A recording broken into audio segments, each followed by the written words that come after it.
Okay, hello everyone. Hello. Sean. Thank you so much for helping me when I tried to make this speech. It's really helpful to receive what you guys think about it and what you guys feel about it and how you guys think that I can improve this. But actually, I changed my topic. Let me focus my thing. So, but the fact is, you guys helped me a lot, so thank you so much. So I want to talk about purpose, like purpose of life. How many of you believe confidently that God has purpose for you?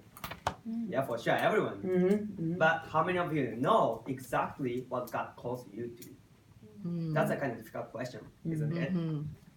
My hope for this speech is that you may remember and believe God's general purposes for your life and apply them into your own life.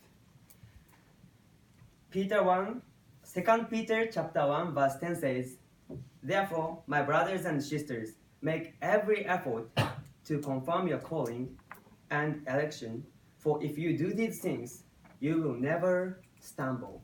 In this passage, he uses the word calling and election, but I want to use the word purpose instead of calling and election. Okay.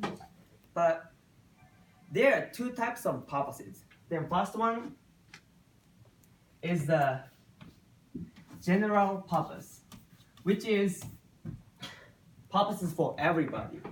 So everyone has a general purpose from God. And the second one, which is specific purpose. Like, for example, Chandler plays volleyball. God called her to here to play volleyball too, not just studying. For you, Fernando, play basketball. But for Rita, I don't like studying pastoral, singing worship. So different. So each one of us has a meaning. Like Nala, you work in the kitchen. God called you. So those kind of things are specific. And I think many of us to try find that which is our specific purpose of our life. And then we may forget that to focus on what God has already given us. So what is general purpose? Which is simply two things. Remember, the first one is the greatest commandment. Do you remember? The greatest commandment? Love the Lord your God with all your heart, with all your soul, with all your mind, and with all your strength. And if you do these things, it's gonna help you to walk through everything. Even if you don't know what your specific purpose is, but if you know the general purpose of your life, you're gonna be okay. And the second one is the Great Commission.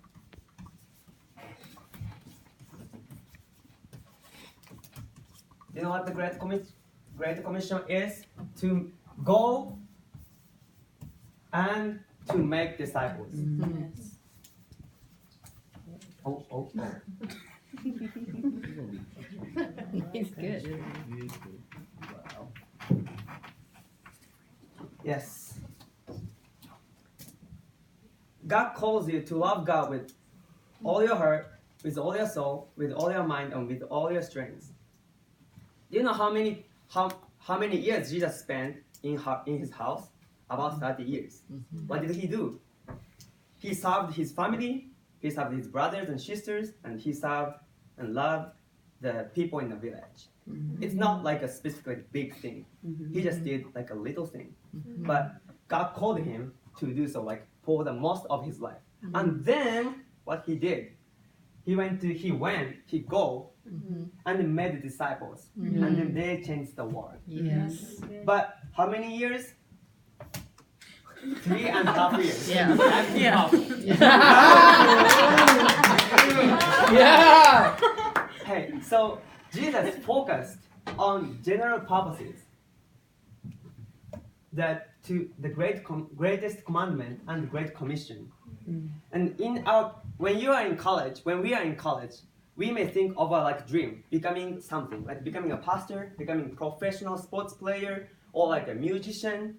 But I wanna encourage myself and each one of us to focus on what God has called you already, which is the general purposes. For example, there may be a people in here, like your friends, they struggle with something like anxiety, like depression, or like don't know what to do, or like identity problem. But God calls you to help them, like listen to them, or like pray for them, It's good. and like just be with them. That's gonna help. That's gonna help you to accomplish general purposes from God. And if you do these things, as Peter said, you will never be stumbled because you pursued the purpose from God. The purpose from God. So in my conclusion, what are two general purposes for your life? The first one is right. The second one is Great Commission. Great Commission. Those two things are God's two unchangeable purposes for your life.